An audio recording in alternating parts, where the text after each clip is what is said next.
सुप्रभात विद्यार्थियों, बाल मंदिर के इस YouTube चैनल पर मैं स्वरूप सिंह आपका हार्दिक अभिनंदन करता हूं।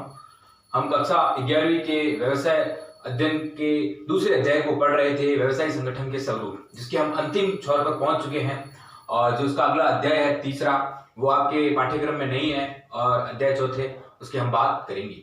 जिस प्रकार हम कक्षा 11वीं के अध्याय 2 जो व्यवसायिक संगठन स्वरूप के अंदर जो अध्याय 2 है आपका, अगर हम इसकी बात कहें तो ये बहुत ही बड़ा अध्याय है। जब अगर हम इसे अध्याय को विधिवत रूप से समझ सकते हैं और इसे अगर हम गहनता से समझ पाए तो विद्यार्थियों हम बहुत ही लंबी कड़ी तक पहुंच जाते हैं और व्यवसाय अध्ययन का जो आपके लिए विषय आपके लिए नया है, उस विषय की तमाम प्रकार की बातें आपके दिमाग के अंदर सेट हो सकती है।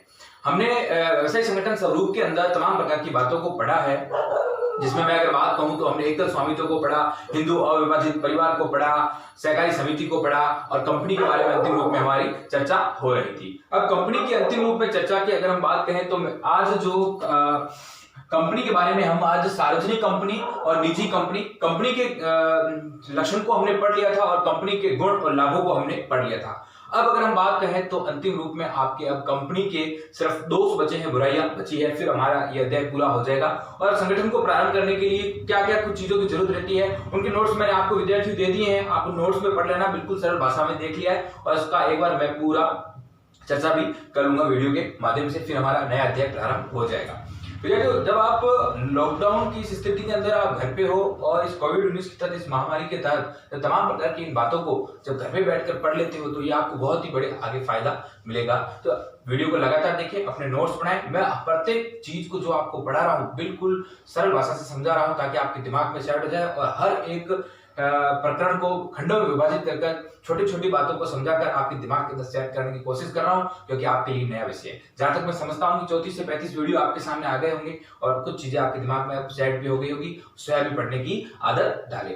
तो कंपनी को गुण और कंपनी के लक्षणों को पढ़ने के बाद, जो कंपनी के हमें क्या क्या लाभ होते हैं उनको पढ़ने के बाद, कुछ जो कंपनी निजी कंपनी और सार्वजनिक कंपनी, निजी यानी प्राइवेट कंपनी, सार्वजनिक कंपनी यानी ये पब्लिक कंपनी होती है जो सरकार के द्वारा निहित होती है और बहुत बड़ी कंपनियां होती है, उसके बारे में आज हम अंतर के बारे में पढ़ेंगे। उसके अंदर कितने सदस्य होते हैं, निजी कंपनी क्या होती है, सार्वजनिक कंपनी क्या होती है, और उसके कुछ विशेष बातें, कुछ इंपॉर्टेंट फैक्ट्स के बारे में भी बात करेंगे कि इसके अंदर निजी कंपनी और सार्वजनिक कंपनी में तुलना करने पर हमारे सामने क्या कुछ चीजें सामने आकर उभरती है।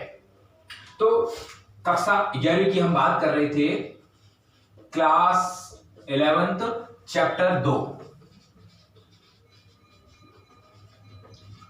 की बात हो रही थी, व्यवसाय संगठन के स्वरूप और कंपनी के लाभ या गुणों को पढ़ने के बाद आज सार्वजनिक कंपनी और निजी कंपनी के अंतर के बारे में पढ़ेंगे। विद्यार्थियों, निजी कंपनी और सार्वजनिक कंपनी में प्रमुखता से क्या अंतर रहता है, अगर उसकी हम चर्चा करते हैं तो निजी कंपनी अपने अंशों का हस्तांतरण नहीं कर सकती है और वो अपनी पूंजी इकट्ठा करती है। जब पूंजी इकट्ठा किया जाता है तो उसके द्वारा अंशों का वितरण भी नहीं होता है, अंशों को बांटकर वो पूंजी एकत्रित नहीं कर सकती है। और सार्वजनिक कंपनी अंशों का हस्तांतरण भी कर सकती है और अपनी पूंजी को एकत्रित करने के लिए वो अंशों को मार्केट के अंदर लेके आती है, अंशों को बांटती है, अंशों को बेचती है और तमाम प्रकार के लोग कुछ अंश खरीदते हैं, अंश खरीदकर और उस पूंजी में वो उसके सदस्य बन जाते हैं और सदस्य ही कंपनी के स्वामी होते हैं। तो निजी कंपनी वो सार्वजनिक कंपनी में मुख्य रूप से क्या क्या अंतर है, उन अंतर को एक एक बिंदु को याद करेंगे। और विद्यार्थियों, मेरा वादा है कि मैं इस अंतरों को आपको इसी वीडियो में याद करवा दूंगा अगर आप इस वीडियो को सही ढंग से देखेंगे तो।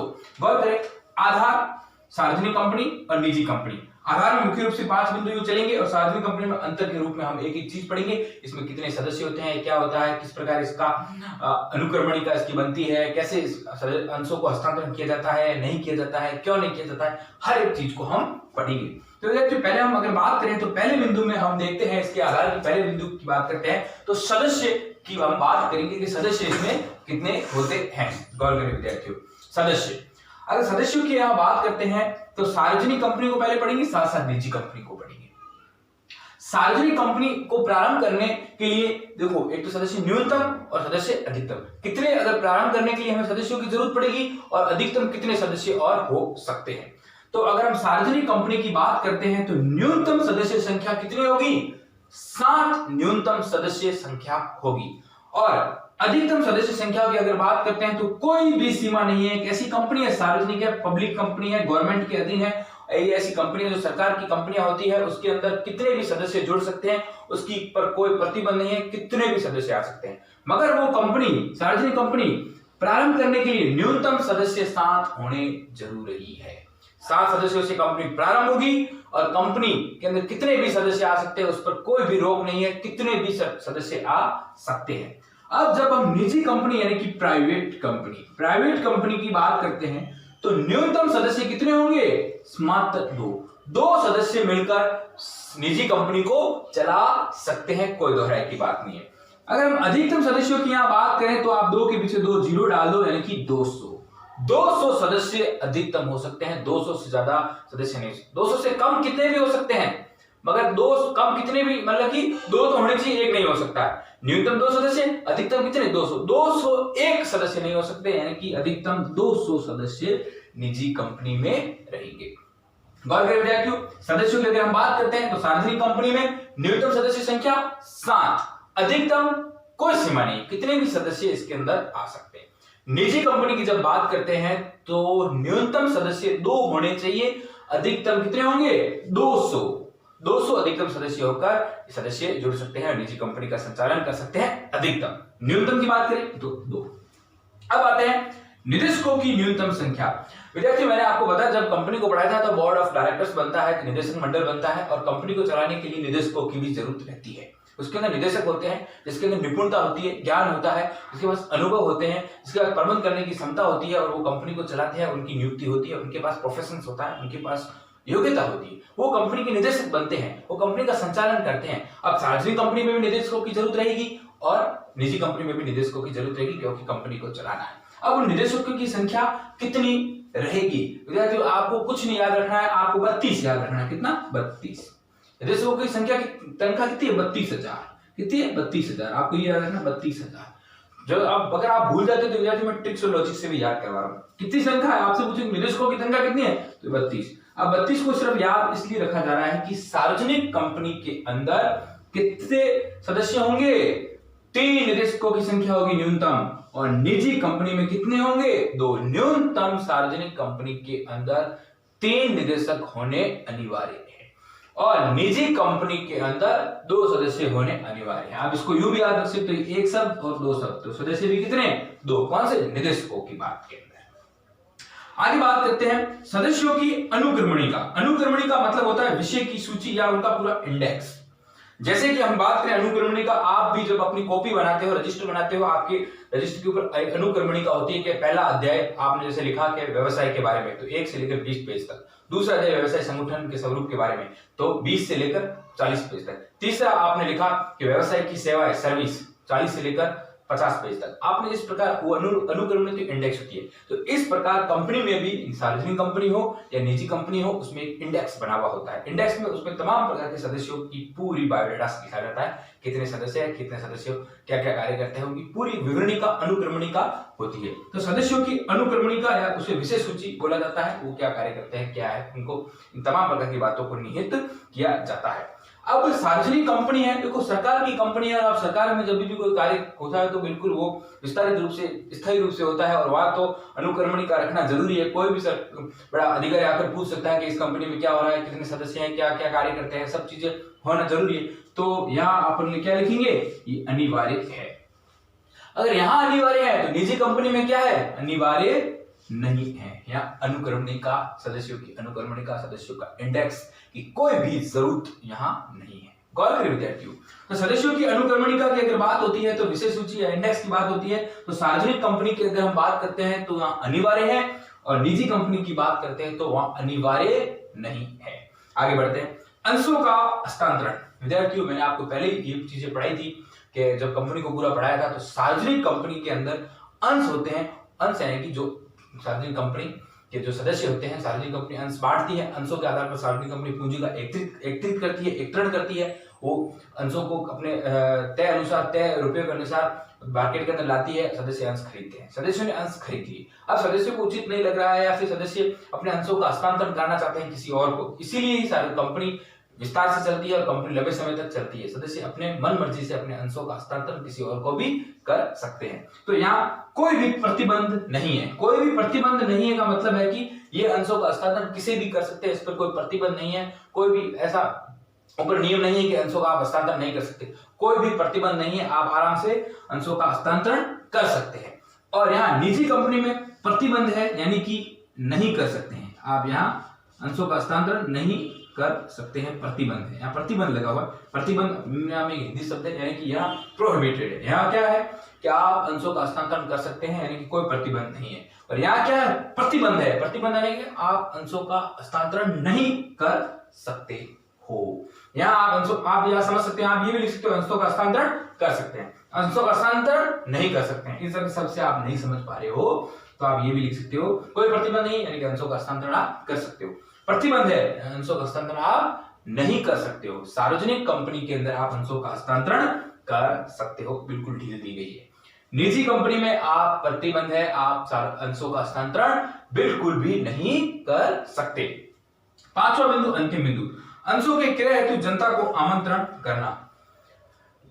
कंपनियां होती है वो अपने अंशों को मार्केट के अंदर लाती है और जनता को आमंत्रित करती है, इनवाइट करती है कि ये हमारे अंश है, आप खरीदो। क्या सार्वजनिक कंपनी क्रय करने के लिए जनता को आमंत्रित कर सकती है? बिल्कुल कर सकती है, अंशों को और ऋण पत्रों को। अंश शेयर्स होते हैं, ऋण पत्र यानी डिबेंचर होते हैं, जिसे कंपनी, जिसे ग्राहक खरीदते हैं, मैं आगे इसके बारे में समझाऊंगा, जिसे ग्राहक खरीदते हैं और अच्छा ब्याज इन डिबेंचरों पर मिल जाता है। डिबेंचर एक प्रपत्र होते हैं, उन कंपनी अपने डिबेंचर्स को बांटती है, ऋण पत्र जिसे बोलते हैं। इस ऋण पत्र यानी कि कंपनी ने उन डिबेंचरों को बेचा, लोगों ने लिया, इतने रुपए में ले लिया, और जब वो ऋण पत्र कंपनी को वापस लौटाएंगे तो कंपनी उनको ब्याज सहित कुछ पैसे देगी। तो ऐसे ऋण पत्र के लिए कंपनी अंशों और ऋण पत्रों के लिए जनता को आमंत्रित कर सकती है, क्योंकि सार्वजनिक कंपनी है, नाम से ही सार्वजनिक है, तो बिल्कुल जनता को आमंत्रित कर सकेगी। मगर इसी बात अगर निजी कंपनी की बात करें तो ये नहीं किया जा सकता। निजी कंपनी जनता को अंश व ऋण पत्र करने के लिए आमंत्रित नहीं कर सकती। गौर कर जाती है तो 5 बिंदु, आधार बिंदु क्या थे? सदस्य। पुनः हम बात करते हैं सदस्य। सार्वजनिक कंपनी की बात आती है तो न्यूनतम सदस्य 7, अधिकतम सदस्य कोई सीमा नहीं। निजी कंपनी की बात आती है न्यूनतम सदस्य 2, अधिकतम 200। आगे बात करते हैं निदेशकों की न्यूनतम संख्या 32,000 तनख्वाह, दिमाग में रखो 32,000। सार्वजनिक कंपनी में 3 निदेशक न्यूनतम और निजी कंपनी में 2 निदेशक। सदस्यों की अनुक्रमण का विशेष सूची की इंडेक्स की बात करें तो गवर्नमेंट वालों को तो रखनी पड़ेगी, निजी कंपनी को नहीं रखनी पड़ेगी, नहीं रखनी पड़ेगी। अगर हम अंशों का हस्तांतरण की बात करें तो सार्वजनिक कंपनी पर कोई प्रतिबंध नहीं है, अंश हस्तांतरण कर सकते हैं। निजी कंपनी पर प्रतिबंध है, अंश हस्तांतरण नहीं कर सकते हैं। अंशों के क्रय करने हेतु जनता को आमंत्रण, बिल्कुल जनता को आमंत्रित कर सकते हैं। अंशों और ऋण पत्रों के लिए सार्वजनिक कंपनी जनता को आमंत्रित कर सकती है और निजी कंपनी जनता को आमंत्रित नहीं कर सकती है। इस प्रकार हमने सार्वजनिक कंपनी और निजी कंपनी के अंतरों के बारे में जाना विद्यार्थियों। अब हम आगे की ओर बढ़ते हैं और इसके कुछ विशेष फैक्ट को पढ़ते हैं।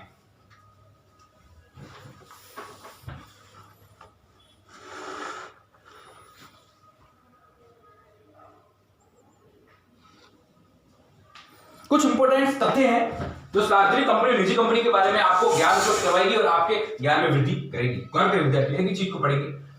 प्राइवेट कंपनी को समावेलन प्रमाण पत्र प्राप्त होते ही व्यवसाय प्रारंभ कर सकती है। जैसे कि प्राइवेट कंपनी, उनको भी कंपनी अधिनियम 1956 या फिर कंपनी अधिनियम 2013, उसके अंदर उनको समावेलन करवाना पड़ेगा, रजिस्ट्रेशन करवाना पड़ेगा। समावेलन जब वो रजिस्ट्रेशन करवाते हैं तो उन्हें प्रमाण पत्र प्राप्त हो जाता है। तो जो प्रमाण पत्र प्राप्त हो जाता है, समावेलन होते ही कंपनी, निजी कंपनी अपना व्यवसाय प्रारंभ कर सकती है। या इस हार में सार्वजनिक है, सार्वजनिक को व्यवसाय प्रारंभ करने के लिए व्यापार प्रमाण पत्र की प्राप्ति तक स्टे रुकना होगा, प्राप्ति तक रुकना होगा। देखो विद्यार्थियों, सार्वजनिक कंपनी भी समावेलन करवाएगी, समावेलन तो उन्होंने करवा लिया, उनको रजिस्ट्रेशन उनका हो गया। मगर देखो निजी कंपनी जो रजिस्ट्रेशन करवाती है, रजिस्ट्रेशन नंबर मिलने के बाद वो अपना व्यापार प्रारंभ कर सकती है। मगर सार्वजनिक कंपनी जब व्यवसाय प्रारंभ करने के लिए जब वो रजिस्ट्रेशन पहले करवाती है, कंपनी अधिनियम 1956 या कंपनी अधिनियम 2013, आज का जो नया अधिनियम चल रहा है उसके अंदर उसने रजिस्ट्रेशन करवाया, उसे समावेलन होने के बाद भी उन्हें एक व्यापार का प्रमाण पत्र दिया जाता है, जो अलग से प्रमाण पत्र निकल कर सामने आता है। वो मिलने के बाद ही सार्वजनिक कंपनी अपना व्यापार प्रारंभ कर सकती है, ना कि समावेलन प्रमाण पत्र के द्वारा। गौर करें विद्यार्थियों, इस बिंदु को नोट करें, इनको भी लिख लें। प्राइवेट कंपनी को समावेलन प्रमाण पत्र प्राप्त होते ही व्यवसाय प्रारंभ कर सकती है, बल्कि सार्वजनिक कंपनी को व्यवसाय प्रारंभ करने के लिए व्यापार का प्रमाण पत्र की प्राप्ति तक उन्हें रुकना होगा। एक अलग से व्यापार का प्रमाण पत्र मिलेगा, वो प्रमाण पत्र जो है सार्वजनिक कंपनी के पास आएगा तो सार्वजनिक कंपनी अपना व्यापार प्रारंभ कर पाएगी। गौर करें विद्यार्थी, अगला बिंदु। निजी कंपनी में निदेशकों को ऋण देने पर किसी भी प्रकार का प्रतिबंध नहीं है। निजी कंपनी अपने निदेशक होते हैं, उनको ऋण दे सकती है, लोन दे सकती है, नहीं है। ऋण की स्वीकृति बिना गवर्नमेंट की अनुमति के दी जा सकती है, मगर सार्वजनिक कंपनी में सरकार की अनुमति लेनी होती है। एक निजी कंपनी अपना व्यापार चलाती है और व्यापार कर रही है, उसके अंदर जो निदेशक है और निदेशकों को अगर लोन चाहिए तो निजी कंपनी उनको लोन आराम से दे सकती है, उन्हें किसी भी सरकार की अनुमति लेने की कोई जरूरत नहीं है। मगर वही शर्त अगर सार्वजनिक कंपनी की अगर हम बात करें तो सार्वजनिक कंपनी को अपने निदेशकों को लोन देने के लिए, ऋण प्रदान करने के लिए सरकार से अनुमति लेनी होगी। ये सब तथ्य हैं, इन तथ्यों को अपने को ध्यान रखना है। निजी कंपनी को अपने नाम के पीछे प्राइवेट लिमिटेड शब्द लगाना अनिवार्य है। क्या लगाना अनिवार्य है? प्राइवेट लिमिटेड शब्द लगाना अनिवार्य है, ताकि वो अपनी विशेषता अलग रखे और हमें पता चल जाए कि ये सार्वजनिक कंपनी ना होकर एक निजी कंपनी है। निजी कंपनी को अपनी नाम के पीछे प्राइवेट लिमिटेड शब्द लिखना अनिवार्य है, ताकि पता चल जाए कि ये कौन सी कंपनी है, निजी कंपनी है। विद्यार्थी मैं आपको बात बता देता हूं कि कोई भी एक निजी कंपनी है जो सार्वजनिक कंपनी की क्या है, सहायक कंपनी है। जैसे अगर मैं बात करूं, एक बीएसएनएल कंपनी है, ये एक गवर्नमेंट कंपनी है, ठीक है।